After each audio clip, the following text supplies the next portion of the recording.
Selamat berjumpa kembali di rubrik kita bersama, Insights on Innovation.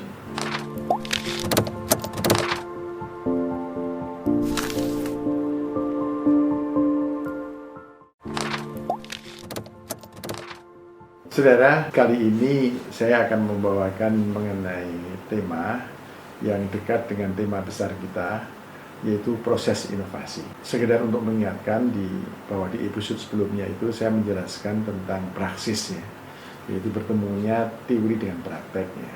Dan ketika itu saya menjelaskan contoh praksis, yaitu berkembangnya ilmu kebijakan. Nah, sekarang saya mau menjelaskan contoh praksis yang lain, yaitu link dengan tema besar kita, yaitu tentang proses inovasi. Inovasi itu berlangsung dalam suatu proses yang panjang, yang oleh Joseph Schumpeter, dia ahli inovasi, itu dibagi ke dalam 3 tahap, yang disebut dengan trilogi, trilogi Schumpeter, jadi invention, kemudian innovation, lalu diffusion. Invention dulu.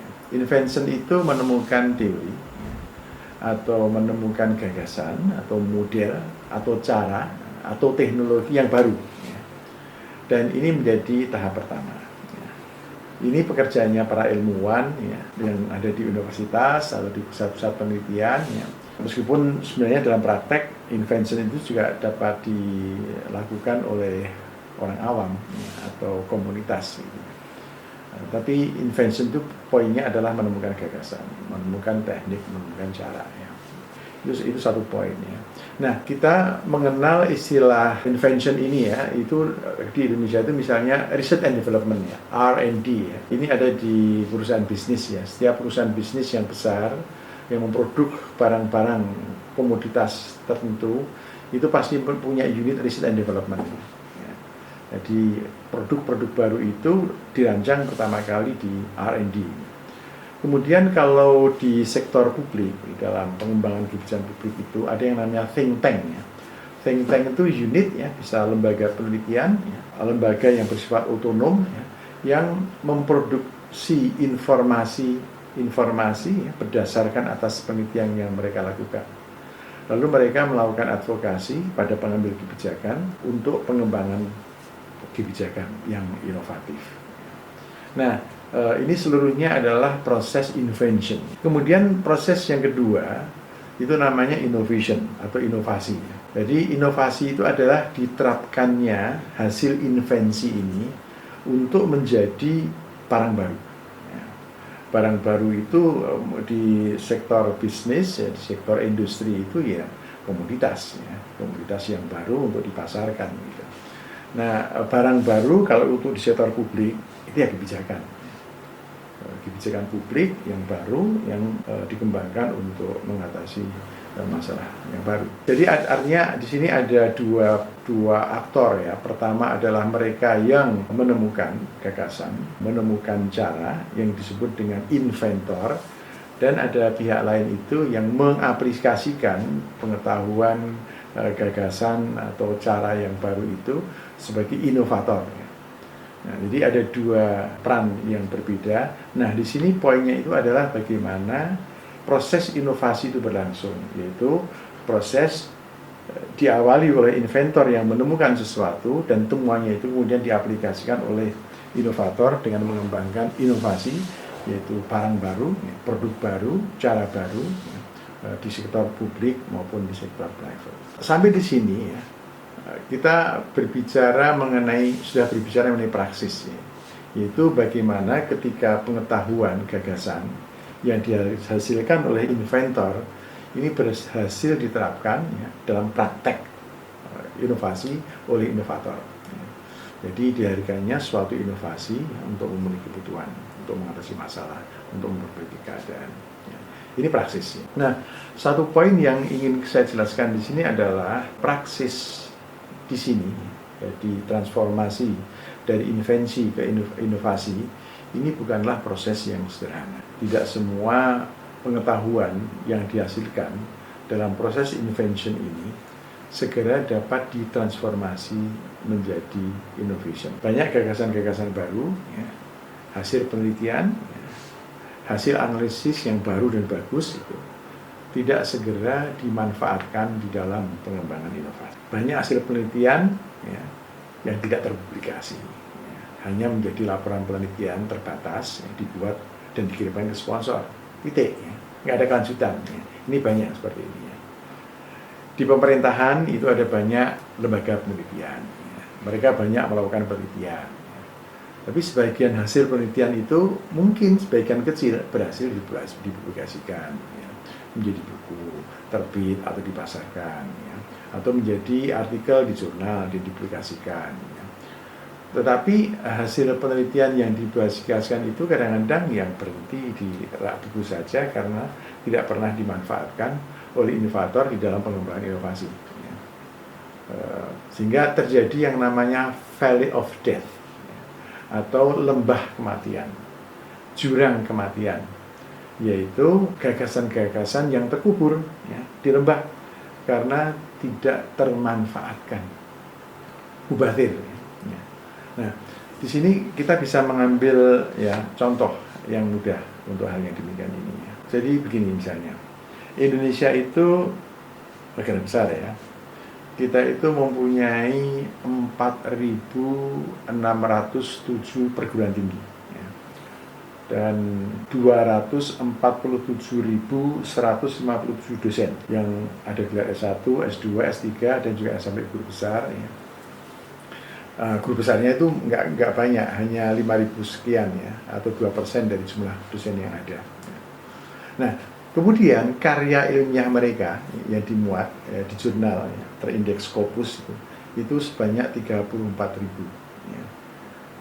Ini sebenarnya bukan angka yang kecil ya, kalau dari angkanya tadi itu. Tapi kalau dilihat dari persentasi itu masih kecil karena baru 14% dari jumlah dosen yang kita punyai. Itu sudah mempublikasikan di jurnal yang terakreditasi itu. Artinya produktivitas dosen dan peneliti di Indonesia itu sebenarnya masih rendah. Gitu ya. Nah, kemudian dari jumlah karya penelitian tersebut, seberapa banyak yang telah dimanfaatkan oleh inovator swasta atau inovator di sektor publik dalam pengembangan kebijakan, saya kira masih kecil. Saya tidak punya angkanya, kan belum ada penelitian mengenai itu. Tapi kesangkat ya saya ya masih kecil. Lebih spesifik lagi ya, pada Desember 2018,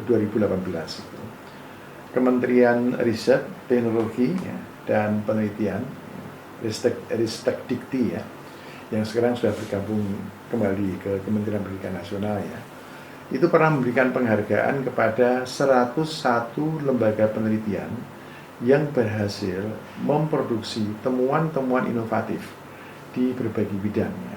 Ada ilmu alam, ya, teknologi, ya, sosial, politik, ekonomi, dan sebagainya. Tetapi pertanyaannya sama, jadi seberapa jauh penelitian yang unggul dan inovatif itu sudah diadopsi oleh inovator sehingga kemudian menghasilkan inovasi tertentu, apakah itu di sektor publik atau di sektor bisnis. Mungkin sedikit juga. Itu fenomenanya, sehingga kita mungkin mempunyai fenomena Valley of Death ya, yang perlu kita benahi dalam pengertian bagaimana agar proses invensi itu terjaga tinggi, tapi di lain sisi utilisasi terhadap invensi itu oleh inovator di sektor publik atau swasta itu juga tinggi, sehingga tingkat inovasi di Indonesia itu bisa menjadi tinggi. Nah, sekarang saya mencoba memberikan gambaran ya, kalau dengan gambaran tadi itu kan kesannya negatif ya, ada Valley of Death yang menonjol, tapi saya mencoba memberikan gambaran yang positif ya, tentang banyaknya praktek inovasi yang berkembang di Indonesia.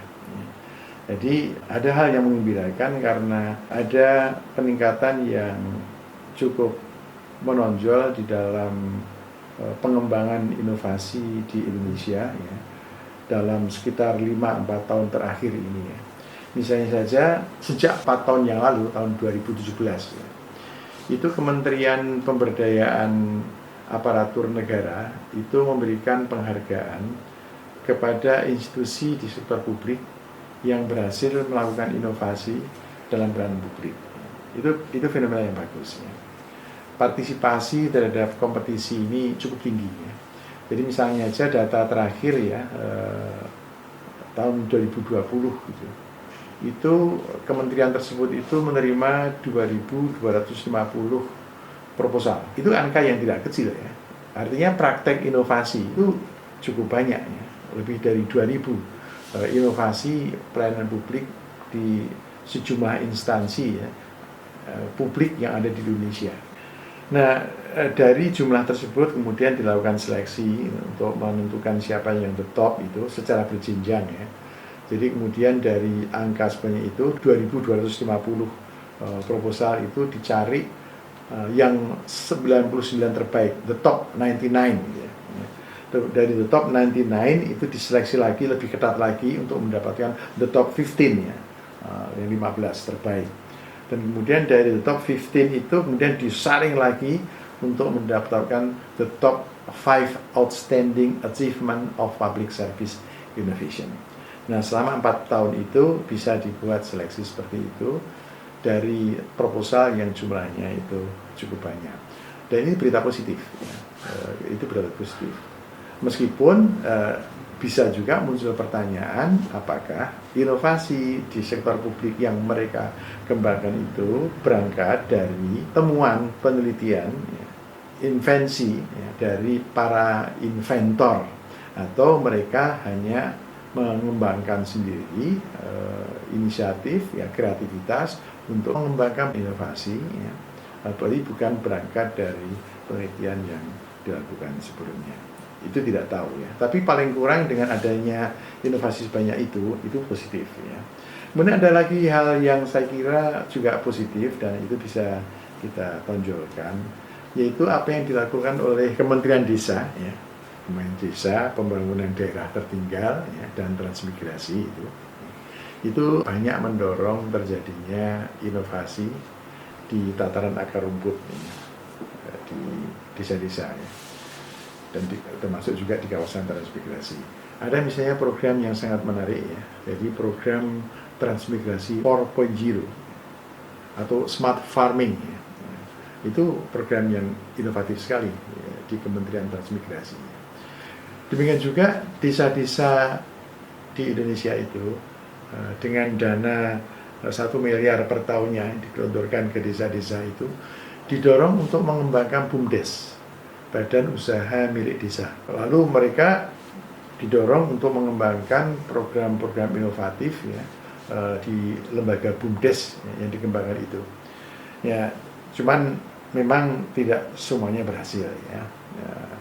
Ada banyak kendala ya untuk membuat BUMDes itu berjalan secara efektif ya. Jadi misalnya ada indikasi ya di sejumlah tempat itu partisipasi warga ya, di dalam penggunaan BUMDes itu ternyata terbatas misalnya. Ada juga misalnya kasus di mana pemerintah desanya itu sendiri nggak maksimal memberdayakan masyarakat di dalam pengembangan BUMDes. Gitu. Atau BUMDes sebenarnya nggak jalan ya, tidak aktif ya, hanya ada papan nama saja, tapi nggak ada aktivitas. Itu ada ya, BUMDes yang seperti itu. Tetapi di luar itu ada banyak BUMDes yang berhasil mengembangkan program-program yang inovatif sehingga bisa mendatangkan keuntungan uang ya, dan uang itu kemudian bisa mengisi PAD ya, pendapatan asli desa, dan dari hasil PAD itu mereka pakai untuk pengembangan desa, mensejahterakan masyarakat desa dan sebagainya. Banyak contoh seperti itu ya. Jadi misalnya inovasi-inovasi di desa yang berhasil itu misalnya bisa kita sebut misalnya ya, ada inovasi air sungai ya, untuk kemudian dijadikan sebagai pembangkit tenaga listrik, itu ada. Ada desa yang berhasil mengembangkan inovasi teknologi sumur gitu, dijadikan untuk ketersediaan air desa gitu ya, termasuk misalnya untuk mengairi sawah, itu ada contoh seperti itu. Kemudian ada contoh inovasi ya, konservasi bambu ya, untuk menjaga sumber dan debit dari embung pertanian, itu ada. Kemudian ada inovasi desa mengubah limbah minyak goreng itu menjadi komoditas dan dijual, mendatangkan padi juga ya. Ada inovasi desa memanfaatkan tenaga ahli untuk pengembangan usaha desa ya. Ada inovasi membangun sekolah untuk memenuhi kebutuhan pendidikan. Ada inovasi membuka pusat kegiatan belajar masyarakat. Ada inovasi pengembangan desa mandiri. Desa mandiri, jadi desa yang mampu mengembangkan potensinya, potensi ekonomi, potensi sosial, SDM mereka, sehingga mereka secara mandiri itu bisa membangun desanya. Ada juga misalnya inovasi desa hijau, green village ya, yang banyak mengutamakan tentang menanam tanaman-tanaman sehingga kemudian desa itu, kampung itu, termasuk desa hijau di perkotaan itu juga ada seperti itu, yang kemudian mereka bisa menjadi bagus ya, sehat gitu ya. Atau begini juga, ada juga inovasi dalam hal pengembangan pertanian seperti pertanian salak, ya, durian, ya, anggur, bahkan kurma. Ya. Dan yang berhasil itu kemudian mereka mengembangkan desa itu menjadi desa wisata dan banyak dikunjungi oleh wisatawan. Ya. Ini banyak ya, desa-desa yang unggul menjadi desa wisata itu banyak ya. Di Jogja banyak, ya, Jawa Tengah, Jawa Timur. Saya kira di banyak daerah di Indonesia itu sekarang mulai berkembang ya, desa-desa wisata yang masing-masing itu menampilkan keunggulan desanya masing-masing dalam banyak hal ya. Misalnya di dalam hal pertanian, mungkin karena kehijauannya, mungkin karena desa itu mengembangkan digital secara menonjol dan sebagainya, teknologi digital secara menonjol dan sebagainya. Lalu kemudian banyak dikunjungi oleh wisatawan dan kemudian mendatangkan pendapatan bagi orang desa. Ini contoh-contoh inovasi ya yang telah terjadi di Indonesia dan sekali lagi itu fenomena positif. Jadi meskipun value of death itu mungkin memang masih tinggi, tapi dalam praktek itu sudah banyak berkembang inovasi yang seandainya value of death itu bisa lebih diratakan, maka proses inovasi di Indonesia itu akan bisa berlangsung lebih banyak lagi. Jadi yang saya contohkan tadi, yang terakhir tadi ya, tentang inovasi di desa ya, itu disebut sebagai grassroots innovation ya, inovasi akar rumput ya. Ini sekarang menonjol ya di Indonesia ya. Dan mungkin perlu juga saya tonjolkan ya, banyak inovasi akar rumput seperti ini yang bisa berkembang dengan baik karena ada kerjasama antar elemen ya. Yang istilahnya di dalam literatur inovasi itu adalah munculnya triple helix ya.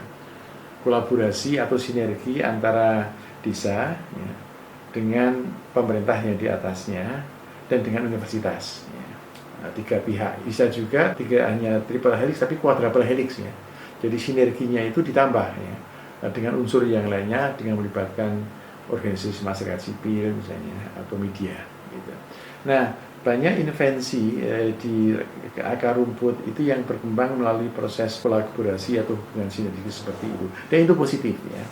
Ini positif, yang itu harus dikembangkan lebih jauh lagi. Jadi saudara, inilah contoh praksis yang menonjol ya, di dalam pengembangan inovasi, yaitu bertemunya invention dan innovation.